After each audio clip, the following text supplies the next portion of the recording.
Hello hello hello welcome back to the Underdogs Acharya. तो हम पढ़ रहे थे यूटिलिटेरियनिज्म में comparative analysis of Bentham and JS Mill, जिसमें हम 7 कंपैरिजंस पढ़ चुके थे। और क्योंकि वीडियो लंबा हो रहा था तो बाकी के 7 कंपैरिजंस हम आज पढ़ेंगे। But before we move forward, here is a little something about me. आप पॉज करके देख सकते हैं, ज्यादा टाइम नहीं वेस्ट करेंगे। Let's move forward. Okay, then round 2, then next देखते हैं। देन एट्थ है proof of the principle of utility. तो यहाँ पे बेंथम कहते हैं सेल्फ एविडेंट प्रिंसिपल, यानी कि बेंथम बिलीव करते हैं कि जो प्रिंसिपल ऑफ यूटिलिटी है वो सेल्फ एविडेंट है, उसको एक्सप्लेन करने की जरूरत नहीं है। और क्योंकि ह्यूमन बीइंग्स हम जो हैं वो नेचुरली प्लेजर के पीछे भागते हैं, प्लेजर सीख करते हैं और पेन को अवॉइड करते हैं, तो मोरालिटी भी इन्हीं फैक्ट्स पे बेस्ड होनी चाहिए कि हाँ, इस चीज से मुझे प्लेजर मिल रहा है और इस चीज से मेरा पेन कम हो रहा है, सो इट इज मोरल। फिर उन्होंने कहा कि यूटिलिटी जो है it should be based on human psychology, तो उन्होंने इलेबोरेट फिजिकल प्रूफ की कोई जरूरत नहीं समझी। Utility follows directly from human psychology कि we are seeking pleasure and we are avoiding pain, तो जो भी एक्शन प्लेजर मैक्सिमाइज कर रहा है उसकी यूटिलिटी ज्यादा है, human psychology. No need for philosophical justification. So Bentham के अकॉर्डिंग एक बार अगर हमें समझ आ गया कि ह्यूमंस जो है वो नेचुरली प्लेजर सीक करते हैं और पेन से दूर भागते हैं, तो ये ऑब्वियस हो जाता है कि जो एक्शंस ग्रेटेस्ट हैप्पीनेस को प्रमोट करते हैं वही एक्शंस मोरली राइट है। बट मिल कहते हैं कि यूटिलिटेरियनिज्म जो है ना उसको जस्टिफिकेशन की रिक्वायरमेंट है। मिल फील करते हैं कि बेंथम ने एडिक्वेटली जस्टिफाई नहीं किया यूटिलिटेरियनिज्म को। वो बिलीव करते हैं कि जो प्रिंसिपल ऑफ यूटिलिटी है ना उसको और ज्यादा फिलोसॉफिकल डिफेंस चाहिए। तो देखो, ये यूटिलिटी के अगेंस्ट नहीं थे, बट ये बेंथम के लिए कहते हैं कि उन्होंने इसको प्रॉपरली जस्टिफाई नहीं किया, प्रॉपरली एक्सप्लेन नहीं किया। तो वो कहते हैं, वो आर्ग्यू करते हैं कि only proof that something is desirable is that people actually desire it. Since people universally desire happiness, happiness can be considered ultimate good. Mill कहते हैं कि कोई भी चीज इंसान को डिजायरेबल है, इसका एक ही प्रूफ है कि लोग उसको एक्चुअल में डिजायर करते हैं। और क्योंकि लोगों को हैप्पीनेस, सबको हैप्पीनेस ही चाहिए होती है, तो हैप्पीनेस को हम अल्टीमेट गुड मानेंगे। सो इस तरह मिल ने यूटिलिटेरियनिज्म को एक स्ट्रॉन्ग रेशनल और फिलोसॉफिकल फाउंडेशन देने की कोशिश की, एज कंपेयर टू बेंथम जिन्होंने सिर्फ ह्यूमन नेचर में उसको लिमिट कर दिया था। देन नेक्स्ट है लिबर्टी एंड इंडिविजुअलिटी। अब बेंथम कहते हैं liberty as a useful social good. तो बेंथम के अकॉर्डिंग लिबर्टी जो है, अब बहुत सारे सोशल गुड्स हैं, उनमें से एक लिबर्टी भी है। और फ्रीडम वैल्यूएबल है क्योंकि भाई इससे हैप्पीनेस जो है वो एक इंसान की हैप्पीनेस बढ़ती है, सो फ्रीडम इज वैल्यूएबल। फिर बेंथम कहते हैं कि हम लोगों की लिबर्टी को रिस्ट्रिक्ट कर सकते हैं। ओके, क्यों कर सकते हैं? कि अगर किसी की लिबर्टी, किसी की फ्रीडम रिस्ट्रिक्ट करने से एक ग्रेटर गुड जनरेट हो रहा है, तो हम एक इंसान की या किसी की लिबर्टी को रिस्ट्रिक्ट कर सकते हैं। हमेशा उसका टेस्ट क्या होगा कि भाई most happiness for greatest number of people कौन सा ऑप्शन प्रोड्यूस कर रहा है। बेंथम का मानना था कि लिबर्टी जो है वो कोई स्पेशल मॉरल स्टेटस नहीं एंजॉय करती, it is not a fundamental right but a tool based on it's consequences. यानी कि लिबर्टी से अगर हैप्पीनेस जनरेट हो रही है तो लिबर्टी मॉरल है, नहीं जनरेट हो रही है तो नहीं मॉरल है। बट मिल की व्यू यहाँ पे लिबर्टी को लेके बहुत अलग थी। मिल जो है उन्होंने स्ट्रांगली डिसएग्री किया बेंथम से, कि उन्होंने कहा कि लिबर्टी जो है ना वो बहुत एसेंशियल है किसी भी इंसान की इंटेलेक्चुअल और मॉरल प्रोग्रेस के लिए। मिल कहते हैं कि इंसान जो है ना, इंडिविजुअल्स जो है ना वो फ्री होने चाहिए सोचने के लिए, बोलने के लिए, एक्सपेरिमेंट करने के लिए और गलतियां करने के लिए। इंसान फ्री होने चाहिए, उनके पास लिबर्टी होनी चाहिए, क्योंकि इस तरह की जो फ्रीडम है ये अलाउ करती है हम अपनी ह्यूमन की पोटेंशियल का, इंसान अपनी पोटेंशियल का, अपनी पावर्स का फुल डेवलपमेंट कर सके और अपने बारे में और न्यू ट्रूथ्स को डिस्कवर कर सके। मिल इंडिविजुअल फ्रीडम को डिफेंड करते हुए कहते हैं कि अगर इंडिविजुअल फ्रीडम नहीं होगी तो सोसाइटी जो है वो स्टैग्नेंट हो जाएगी, वो एक जगह रुक जाएगी, सड़े हुए पानी जैसी हो जाएगी, एंड हम ट्रुथ को नहीं डिस्कवर कर पाएंगे। इसलिए मिल के जो वर्क्स हैं, जो उनके लेख हैं, जो उनके थॉट्स हैं, वो इंडिविजुअल फ्रीडम को डिफेंड करने के लिए मोस्ट इन्फ्लुएंशियल वर्क्स हैं मॉडर्न पॉलिटिकल थॉट। एग्जाम्पल देखो, गवर्नमेंट कंसिडर करती है कि कुछ बुक्स को बैन कर देते हैं। इंडिया में तो बहुत बैन होती है, इतनी बुक्स बैन होती है इंडिया में, तो कहने को डेमोक्रेसी है। तो गवर्नमेंट कहती है कि हम कुछ बुक्स को बैन कर देते हैं क्योंकि उसमें कुछ आइडियाज जो है ना वो अनपॉपुलर है। तो बेंथम कहेंगे कि ठीक है, बुक्स को बैन कर दो अगर उससे ओवरऑल हैप्पीनेस जो है वो जनरेट हो रही है, कि उससे सोशल अनरेस्ट प्रिवेंट हो रहा है या मोरल करप्शन जो है वो कम हो रही है। बट मिल कहेंगे कि नहीं, बुक्स को बैन मत करो, freedom of thought and expression जो है वो बहुत ही इंपॉर्टेंट है for discovering the truth, for encouraging intellectual growth and for allowing the society to progress. Then 10th है डेमोक्रेसी एंड वोटिंग राइट्स पे इनके क्या व्यूज थे। तो बेंथम जो है वो डेमोक्रेटिक पार्टिसिपेशन के बहुत ही स्ट्रांग सपोर्टर थे। तो बेंथम का मानना था कि जितना ब्रॉड पॉलिटिकल पार्टिसिपेशन होगा उतना ही ज्यादा ऐसी पॉलिसीज प्रोड्यूस होंगी जो कि ग्रेटेस्ट नंबर ऑफ पीपल को बेनिफिट करेंगी। बेंथम का मानना था कि हर इंसान की हैप्पीनेस जो है वो इक्वली काउंट होती है, तो पॉलिटिकल सिस्टम्स भी ऐसे होने चाहिए जो सभी सिटीजन्स के इंटरेस्ट को रिफ्लेक्ट करे। और तीसरा जो उनका कहना था कि he argued that extending the franchise and involving more people in decision making would increase the overall happiness of the society. यानी कि आप जितने ज्यादा लोगों को वोटिंग राइट्स दोगे उतनी ही ज्यादा हैप्पीनेस इंक्रीज होगी सोसाइटी में। अब मिल का यहाँ पे क्या व्यू है। मिल जो है वो डेमोक्रेसी को तो सपोर्ट करते हैं बट उसके डेंजर्स के बारे में भी वार्न करते हैं। मिल का सबसे बड़ा जो फियर था वो है टिरेनी ऑफ मेजोरिटी, जहां पे जो बड़े ग्रुप्स हैं जिनकी ज्यादा पॉपुलेशन है वो माइनॉरिटी पे अपने व्यूज को इम्पोज करें। दूसरा था वो बिलीव करते थे कि डेमोक्रेसी जो है ना वो सिर्फ वोट काउंटिंग तक लिमिटेड नहीं होनी चाहिए, it should also protect individuality and competence. और तीसरा उन्होंने कहा कि ऐसे सेफगार्ड्स होने चाहिए जैसे कि माइनॉरिटी रिप्रेजेंटेशन, प्लूरल वोटिंग, यानी कि extra votes for the educated to ensure wiser and fair decisions. एक कंट्री, अब एग्जांपल देखो, एक कंट्री जो है वो सभी अडल्ट्स को वोटिंग राइट्स देने के लिए कंसिडर कर रहा है, यूनिवर्सल अडल्ट फ्रेंचाइज। तो इसमें तो यहाँ पे बेंथम कहेंगे कि सबको वोटिंग राइट्स देने से ऐसी मतलब ऐसी पॉलिसीज बनेंगी उसके बाद जिसमें कि ज्यादा से ज्यादा लोगों को हैप्पीनेस मिलेगी क्योंकि वो मेजोरिटी की विशेष पे बेस्ड होंगी। बट मिल कहते हैं कि वोटिंग राइट्स तो इंपॉर्टेंट है बट हमें माइनॉरिटीज के राइट्स को भी प्रोटेक्ट करना चाहिए और ये इंश्योर करना चाहिए कि डिसीजंस जो हैं वो इन्फॉर्म्ड एंड कॉम्पिटेंट सिटीजन्स के द्वारा ही लिए जाए। देन 11th है इनके क्या व्यूज थे regarding role of government and social reform. तो बेंथम कहते हैं कि गवर्नमेंट जो है उसको एक्टिवली सोशल वेलफेयर को प्रमोट करना चाहिए and again greatest happiness for greatest number of people के लिए काम करना चाहिए। वो कहते हैं कि लॉज एंड इंस्टीट्यूशंस जो है ना उनको साइंटिफिकली डिजाइन करो बेस्ड ऑन रेशनल कैलकुलेशन, ताकि उनकी यूटिलिटी मैक्सिमाइज हो सके और पेन जो है वो मिनिमाइज हो सके।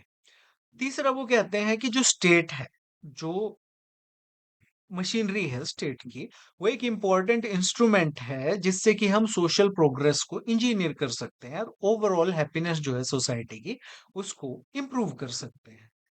पर यहाँ पे मिल क्या कहते हैं। मिल कहते हैं कि अगर बहुत ज्यादा स्टेट का इंटरवेंशन होगा तो इससे इंडिविजुअलिटी, इंडिविजुअल फ्रीडम जो है वो सप्रेस हो जाएगी, क्रिएटिविटी सप्रेस हो जाएगी और पर्सनल फ्रीडम सप्रेस हो जाएगी। फॉर एग्जांपल, इंडिया में हम मुंह उठा के एसी लगा लेते हैं आराम से, जो कि होना भी चाहिए because it's our personal right to use AC. Okay, but Europe में अगर आपको एसी लगाना हो तो आपको यहाँ से परमिशन लेनी पड़ेगी, वहां से परमिशन लेनी पड़ेगी, आपको अपनी आरडब्ल्यूए से परमिशन लेनी पड़ेगी। एज अ रिजल्ट बहुत सारे ऐसे वहां पे कंट्रीज हैं जहां पे सिर्फ 20% लोगों के पास ही एसीज हैं, जबकि वो डेवलप्ड कंट्रीज हैं। दूसरा है इंपॉर्टेंस ऑफ इंडिविजुअल फ्रीडम। तो मिल इंडिविजुअल फ्रीडम को बहुत इंपॉर्टेंस देते थे। उनका मानना था कि लोग जो हैं वो बेस्ट डेवलप तब होते हैं ओवरऑल जब उनके पास फ्रीडम ऑफ चॉइस होती है, जब वो अपने तरीके से जो अपने लिए बेस्ट है उसको परस्यू कर सकते हैं। सो दैट इज वाई मिल हमेशा लिमिटेड गवर्नमेंट की बात करते थे और जो भी प्रोग्रेस है वो वॉलंटरी होनी चाहिए। बेंथम की तरह ये इंजीनियर्ड सोशल प्रोग्रेस नहीं होनी चाहिए। तो गवर्नमेंट को मिल के अकॉर्डिंग सिर्फ तभी इंटरवीन करना चाहिए जब बहुत नेसेसरी हो या जब हार्म होने से रोकना हो। सोशल प्रोग्रेस मिल के according should come primarily through education या फिर voluntarily development rather than constant state control. Population control वाले में देखें, इंदिरा गांधी के टाइम पे जबरदस्ती उठा उठा के लोगों की नसबंदी कर दी थी, तो as a result it backfired. So वो जो पॉलिसी थी दैट वाज बेंथम्स व्यू कि हाँ हमको ओवरऑल गुड बढ़ाना है, तो लोगों की जबरदस्ती नसबंदी कर दो, because we are engineering social progress. Okay, तो हम स्टेट की जिम्मेदारी है सोशल प्रोग्रेस को इंजीनियर करना, हैंस पॉपुलेशन को कंट्रोल करना। बट हुआ क्या, इट बैकफायर्ड। अब कौन सा जो हम अब पॉपुलेशन कंट्रोल का जो प्रोसेस है वो कौन सा है, वो मिल वाला प्रोसेस है कि पॉपुलेशन कंट्रोल तो करना है बट स्टेट जबरदस्ती नहीं करेगा। It should come through education and voluntary development. Okay, state control से नहीं। सिमिलरली अब गवर्नमेंट चाहती है, एग्जांपल है, मान लो कि लोग पब्लिक हेल्थ जो है वो इंप्रूव हो और लोग जंक फूड खाना कम कर दे। सबको पता है जंक फूड से हेल्थ प्रॉब्लम्स होती है। तो बेंथम के अकॉर्डिंग गवर्नमेंट को strict regulations, taxes, restrictions, sugar tax, carbon tax ये लगा देने चाहिए जंक फूड पे। क्योंकि इससे क्या होगा कि लोगों को लिए वो जंक फूड जो है वो महंगा हो जाएगा, उसकी कंजम्पशन कम होगी एंड ओवरऑल हैप्पीनेस बढ़ेगी क्योंकि लोग कम बीमार होंगे।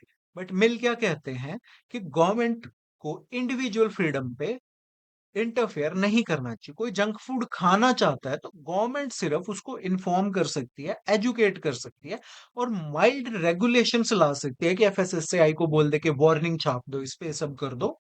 बट लोगों के पास चूज करने का अधिकार होना चाहिए कि इन सब के बावजूद भी अगर वो खाना चाहते हैं, अपनी हेल्थ खराब करना चाहते हैं, तो उनके पास राइट होना चाहिए कि ठीक है भाई कर ले अपनी हेल्थ खराब, तेरी हेल्थ तू जाने। ओके, तो स्टेट शुड इंटरवीन अगर किसी के एक्शन से दूसरों को हार्म हो रहा है। बट अगर कोई जंक फूड खा के खुद को हार्म कर रहा है तो वहां पे मिल के अकॉर्डिंग स्टेट को इंटरफियर करने का कोई अधिकार नहीं है। अगेन, नवतेज सिंह जौहर वाली जजमेंट भी आप यहाँ पे एग्जाम्पल में लिख सकते हो जो होमोसेक्सुअलिटी वाली थी। Then status of women and feminism, इसमें इनके क्या व्यूज थे। बेंथम क्या कहते हैं, बेंथम बिलीव कि वुमेन को इक्वली इंक्लूड करना चाहिए यूटिलिटेरियन कैलकुलेशंस में, क्योंकि हर इंसान की हैप्पीनेस बराबर काउंट होती है। तो वुमेन के अगेंस्ट अगर आप डिस्क्रिमिनेट करते हो तो उसकी कोई मोरल जस्टिफिकेशन नहीं है। बट बेंथम जहां इक्वालिटी को सपोर्ट करते हैं इन प्रिंसिपल, वो उन्होंने विमेन्स इश्यूज को या विमेन्स राइट्स को अपनी थियरी का कोई सेंटर पॉइंट नहीं बनाया, वुमेन एम्पावरमेंट को कोई सेंट्रल थीम अपनी फिलॉसफी की या राइटिंग्स की नहीं बनाई। उनका जो प्राइमरी कंसर्न था वो ये था कि happiness of greatest number of people जो है वो इंश्योर होनी चाहिए। इसलिए उन्होंने कोई स्पेसिफिक सोशल या स्ट्रक्चरल कॉजेज जो हैं विमेन्स ऑपरेशन, विमेन्स इश्यूज, उनको एनालाइज नहीं किया। बट मिल जो है उन्होंने कहा कि जो ऑपरेशन ऑफ विमेन है वो एक सोसाइटी का बहुत ही बड़ा इंजस्टिस है और एक सीरियस ऑब्स्टेकल है ह्यूमन प्रोग्रेस एंड हैप्पीनेस का। मिल ने आर्ग्यू किया कि विमेन को भी इक्वल राइट्स मिलने चाहिए एजुकेशन में, एम्प्लॉयमेंट में, मैरिज में, प्रॉपर्टी में, पॉलिटिक्स में। उनका मानना था कि women are equally capable of contributing to society in every field. तो उन्होंने एक बुक लिखी या एक ऐसे लिखा, द सब्जेक्शन ऑफ वुमेन। उसमें मिल ने चैलेंज किया सोशल, लीगल और मॉरल फाउंडेशंस को, जिसमें जेंडर 1869 की बात हो रही है ये, ऑफ जेंडर इन इक्वालिटी, जिसमें वो बिलीव करते हैं कि सोसाइटी जो है वो इनॉर्मस ह्यूमन पोटेंशियल को वेस्ट कर देता है जब वो वुमेन को अपॉर्चुनिटीज नहीं देता है। एनिमल्स के बारे में इन दोनों की क्या व्यूज थी, ट्रीटमेंट ऑफ एनिमल्स। अब यहाँ पे बेंथम ने एक रेवोल्यूशनरी मॉरल इंसाइट दी। बेंथम ने कहा कि कुछ सवाल ये नहीं है कि क्या एनिमल्स रीजन कर सकते हैं, बोल सकते हैं, सोच समझ सकते हैं। उन्होंने कहा कि सवाल ये है कि क्या एनिमल सफर कर सकते हैं। और उन्होंने कहा क्योंकि एनिमल्स को भी पेन होता है तो उनकी सफरिंग को भी हमें मोरल कैलकुलेशंस में इंक्लूड करना चाहिए। और यहां से इनका जो आइडिया है वो मॉडर्न एनिमल राइट मूवमेंट्स की एक फाउंडेशन डालता है, जिसने की मॉडर्न मॉरल कम्युनिटी को बहुत ही एक्सपैंड कर दिया। पहले सिर्फ इंसानों की बात होती थी, देन जानवरों के राइट्स की भी बात होने लगी। मिल क्या कहते हैं, मिल ने कहा कि एनिमल वेलफेयर का कंसर्न जो है वो सही है, उन्होंने उसको एक्सेप्ट किया। उन्होंने डिनाई नहीं किया कि एनिमल सफर करते हैं या उनकी सफरिंग मैटर करती है, उन्होंने इस पे एग्री किया। बट उनकी जो फिलॉसफी है वो ज्यादा एम्फोसिस देती है human moral and intellectual development पे। एनिमल सफरिंग मैटर करती है बट ये उनका सेंट्रल फोकस नहीं है। जो मिल ने कम अटेंशन दी एनिमल एथिक्स को रादर देन बेंथम। ओके, क्योंकि मिल का जो प्राइमरी एम था वो ह्यूमन कैरेक्टर को, ह्यूमन हैप्पीनेस को और ह्यूमन सिविलाइजेशन को इम्प्रूव करने का था। एक एग्जांपल देखो कि एक नया लॉ आता है जिसमें आप फैक्ट्री फार्मिंग की प्रैक्टिस होती है ना, जो उसको रेगुलेट करना है, तो बेंथम कहेंगे कि लॉ जो है ये जस्टिफाइड है कि अगर ये जानवरों का जो पेन और सफरिंग है उसको रिड्यूस करता है, बिकॉज जानवरों की सफरिंग भी यूटिलिटी की जो मॉरल कैलकुलेशंस है उसमें काउंट होनी चाहिए, ऐसा बेंथम कहते हैं। मिल कहेंगे कि law is justified but the decision should also consider human development, economic impact and long term improvement of character and society. तो यहाँ पे इनकी जो सेंट्रल थीम है वो ह्यूमन सेंट्रिक है। एंड देन लास्ट है long term versus short term focus. तो यहाँ पे बेंथम क्या कहते हैं, बेंथम जो है वो फोकस करते हैं इमीडिएट कॉन्सिक्वेंसेस पे। तो बेंथम की जो अप्रोच है ना वो हमेशा इमीडिएट और मेजरेबल कॉन्सिक्वेंसेस पे फोकस करते हैं कि मैं कुछ करूंगा तो इसका इमीडिएट क्या कॉन्सिक्वेंस होगा। उनकी जो सेंट्रल थीम है वो हमेशा से यही है कि किसी भी एक्शन से कितना ज्यादा प्लेजर कितने ज्यादा लोगों के लिए जनरेट हो रहा है। तो उनका ये जो मेथड है ना ये रिजेंबल करता है कॉस्ट बेनिफिट एनालिसिस से, कि इवेल्युएट करना कि क्या मेरे एक्शन के जो प्रेजेंट बेनिफिट्स है वो प्रेजेंट पेन्स को आउटवे कर रहे हैं, अगर आउटवे कर रहे हैं तो मेरा एक्शन मॉरल है। बट मिल जो है वो लॉन्ग टर्म कॉन्सिक्वेंसेस पे ज्यादा ध्यान देते हैं। मिल बिलीव करते हैं कि जो मॉरल डिसीजंस है ना उनको लॉन्ग टर्म कॉन्सिक्वेंसेस को भी कंसिडर करना चाहिए, कि क्या कॉन्सिक्वेंसेस होंगे लॉन्ग रन में इंडिविजुअल्स पे या सोसाइटी एज अ होल पे। मिल एम्फेसाइज करते हैं कैरेक्टर और सिविलाइजेशन पे, importance of character, moral development, education, progress and civilization, इन सब चीजों पे रादर देन कि क्या कितनी हैप्पीनेस जनरेट होगी, कितना बेनिफिट जनरेट होगा, जो बेंथम बात करते हैं। तो मिल यहाँ पे एक बहुत ही इंपॉर्टेंट बात कहते हैं, वो कहते हैं कि अगर हम एजुकेशन को परस्यू कर रहे हैं, हम लिबर्टी की वैल्यू कर रहे हैं, हम हायर प्लेजर्स को परस्यू कर रहे हैं, तो हो सकता है हमें अभी शॉर्ट टर्म में कुछ सेक्रीफाइसेस करने करे पड़े, बट इससे लॉन्ग टर्म में ग्रेटर हैप्पीनेस जनरेट होगी। तो हम अपने डिसीजंस की, किसी भी एक्शन की, किसी पॉलिसी की, किसी लॉ की अगर यूटिलिटी असेस कर रहे हैं तो हमें सिर्फ उसके इमीडिएट सर्कमस्टांसिस या इमीडिएट कॉन्सिक्वेंसेस को ही नहीं देखना चाहिए, हमें अक्रॉस जनरेशंस उससे क्या हो सकता है वो भी देखना चाहिए। और ये जो है इसको हम बेसिस मान सकते हैं क्लाइमेट एक्शन का, सस्टेनेबल डेवलपमेंट का। सस्टेनेबल डेवलपमेंट क्या है कि सिर्फ अपनी ही नहीं, फ्यूचर की, फ्यूचर जनरेशंस की नीड्स को भी आप देखो।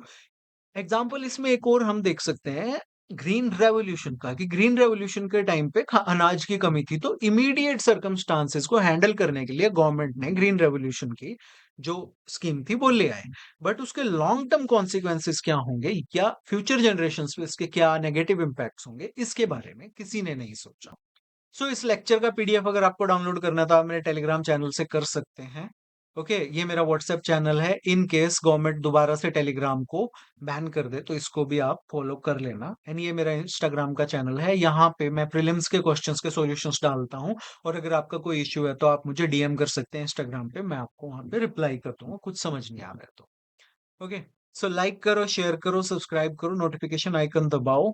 You're watching the Underdog Acharya. My name is Ravanup Singh. Thank you for watching. Have a great day. Believe, achieve, succeed.